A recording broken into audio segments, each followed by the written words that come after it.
all my life, since I was a child until now, I have always been cognizant whenever I go to sleep and I dream. And it wasn't until I joined the Coast Guard and had gone to my first unit in Kentucky, in Hickman, Kentucky, where I realized that knowing that I'm in a dream can give me the ability to be able to control and manipulate that dream. And over my year and a half that I was there, I had a lot of experiences and a lot of trials and tribulations trying to control those dreams. And whenever you have lucid dreams, the first step, other than realizing that you are in a dream, is control over your body, is control over yourself. And the process is much like learning how to walk again, learning how to run again, and learning how to jump, to skip. And for me, what I wanted most is to be able to fly. Since in this life, as a human being, obviously I cannot fly and I cannot have wings. At least in a dream, I may be able to have that. I may be able to accomplish that. And so, while for months and months, I kept trying to practice and practice, every night dedicated to trying to learn a new ability, to gain a new skill or ability within my dreams. Starting off with walking, which was extremely difficult because as soon as I would enter the dream and as soon as I was conscious, I would start to move around everywhere and my body would flip around and bounce around completely out of my control, even though I was conscious of the fact. But eventually I got it down. And the first steps that I was taking was I was walking through a swamp. But eventually you exercise it. Eventually you're able to run. And then the next step is jumping or skipping, which is extremely difficult because every time you try to lift yourself, like I said before, it's like walking through a swamp. So imagine jumping in thick water. It's the same feeling. But eventually you get that down. And then you start working on how high you can jump. Higher and higher and higher. Until I finally got reasonably good enough that I wanted to try flying. And I had many series of dreams where I tried and I couldn't do it. And again and again and again I would try and it wouldn't work. However,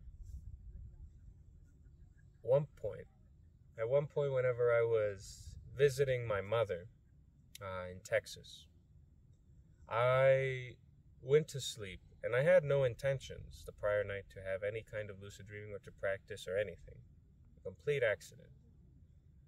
I went to sleep and I had something to do the next morning having to do with some nonsense, having to do with my ID. And in the dream, what ends up happening is that I begin in a house. And in the house, I start walking around in circles, in circles, in circles. And as I'm going in circles, eventually I start to click and I realize, oh, I'm dreaming. And the first thing I do is what I usually do, which is start to walk around, run around, jump on the walls, and then I go out the front door. And when I go out the front door, the world opens. And everything starts moving fast, fast. It's like I'm being speeded along towards something. And so I keep moving. And as I'm going, I start noticing these you could say blobs, this ooze that starts appearing everywhere. From this crevice or that crevice, from that corner, from this building, it starts coming out of the windows of various places. And as I'm walking, I see cities. And as I'm speeding along, I see villages. And I see all kinds of different places. Deserts, jungles, tundras, steppe. And I'm getting sped along. And I'm hurrying and rushing along because this ooze keeps, it's like chasing me. But I'm not afraid. It's just appearing more and more intensely, more and more of it. It is this black sludge that is warping and bubbling and falling into itself and then coming out again. And eventually it starts to coat everything that is on my peripherals. I would look and it would stay in the peripherals, but I can see it mounting and mounting until I get to a point where all the speed ceases. I am in a huge,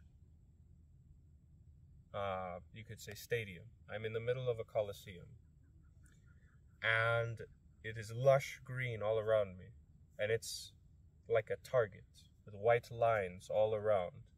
I'm standing at the center of that target as this ooze starts to seep in from all around. And then, without wanting to, I start to float.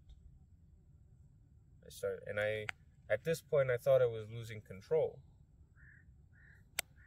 I was aware that I thought that I had regressed to the incontrollability of my body. And as the ooze got closer and I started to flow higher, I started to go higher, faster and faster, until I started shooting out like a rocket, high through the atmosphere, until the world seemed small. The world was an orb in the distance, and I was shooting and going farther and farther and farther. And when I felt that feeling of being able, of rising through the heavens into outer space, as if it was effortless, as if there was nothing to flying, as if there was no mechanics, there's no physics, there's no science, there's no underlying equation to be able to do it.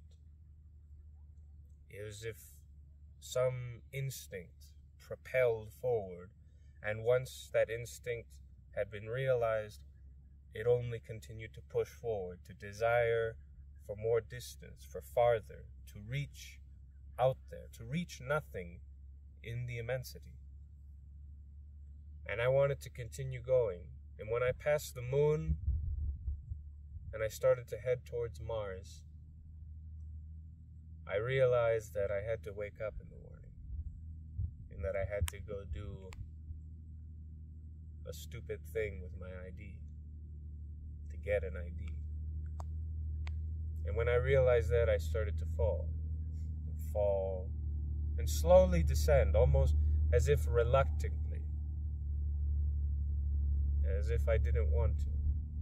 I didn't want to wake up. I just wanted to continue going out there.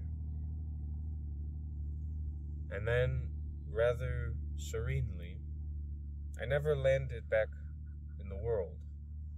It was more, all of my vision began to just wisp away, bleed away, ooze away, until I found myself in the real world once again.